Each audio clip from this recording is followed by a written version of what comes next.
Hey guys, Haley here with Haley Does It. Today we're making these things. It's a poor man's pizza slice.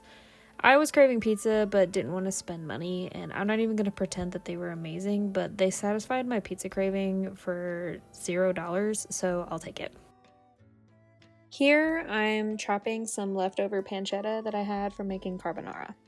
The carbonara was way better than whatever this is, but I digress. While filming this, it was hard to see my hands because my phone was in the way filming, and I thought it was amazing that I didn't cut myself while I couldn't really see, but lo and behold, I have a tiny cut on my pinky finger, right on the tip of it. It's truly awful, and it's bending weird, and I hate it.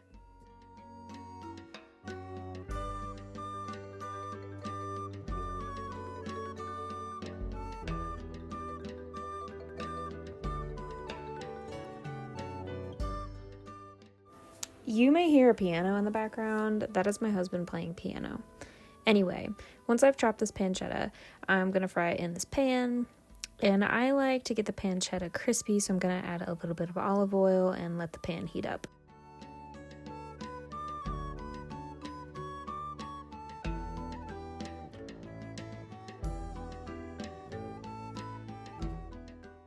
While I'm waiting, I'm going to shred my cheese. I'm using what in my house we call the purple cheese, but I've shown the actual name here. I like to shred the cheese while waiting for the pan to heat for time management. It's not very interesting though, so we can fast forward through this.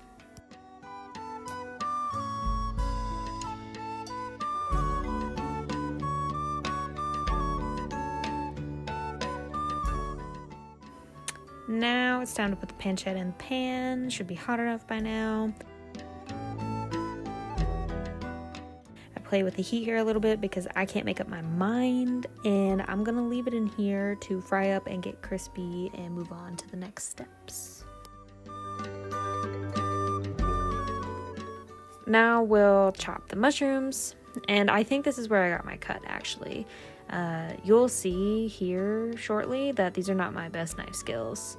It's amazing that I didn't hurt myself more.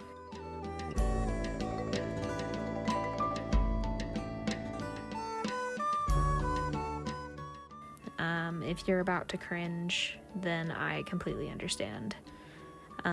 Anyway, I ended up chopping way too many mushrooms and ended up putting like 90% of them back in the carton, so go me.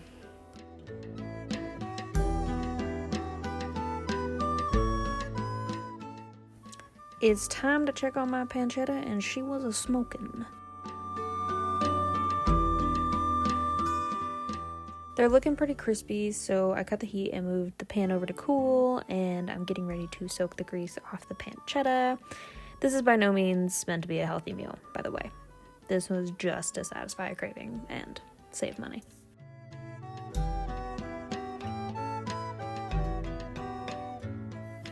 We will clean up our station here a little bit and have a bite of this cheese. No need to let that little piece go to waste. And who doesn't love a little snack while cooking? Now to prep our sauce. We have some Costco marinara here, and we're gonna add some tomato paste to it and some seasonings. I added the tomato paste because I had an open can of it, not necessarily because I think it's doing anything. Also, this is way too much sauce. I ended up just putting it back in the jar even after adding the tomato paste and the seasonings. I figured it will probably be fine, and I did not want to waste it. I was going to add some onion powder, but then I couldn't get it open, so I gave up. My wrist hurts and I don't care. But it probably would have been better with the onion powder, so I do recommend adding some in if you choose to do something like this. And then of course we gotta mix this thing until well combined.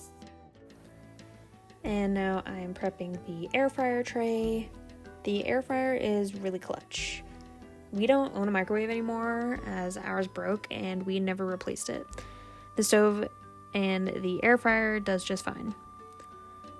We'll use some sourdough slices for our crust, but honestly, if you're gonna do this, just use a bagel. I even had bagels, but I wanted to conserve them for another meal that I've been making for breakfast, which is smoked salmon on a bagel. Video of that to follow. Anyway, the sourdough ended up being too soggy when eating it. Maybe if you toast the slices beforehand, you'd see better results. But I didn't want to get that fancy here, so I just used it as is. These pieces of hard salami here actually ended up being the star of the show. They got crispy on the edges, but not too crispy. I even thought they were burnt when they came out, but they turned out perfect. Never judge a book by its cover.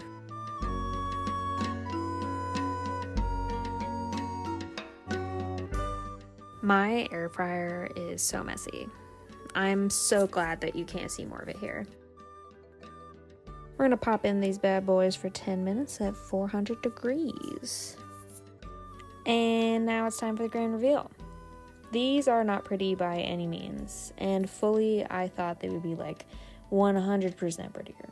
I don't know why, but it's okay that they aren't pretty. They were still pretty good.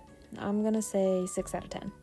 A bagel would have really elevated the dish instead of the sourdough, but it was good enough, and my husband said they weren't bad.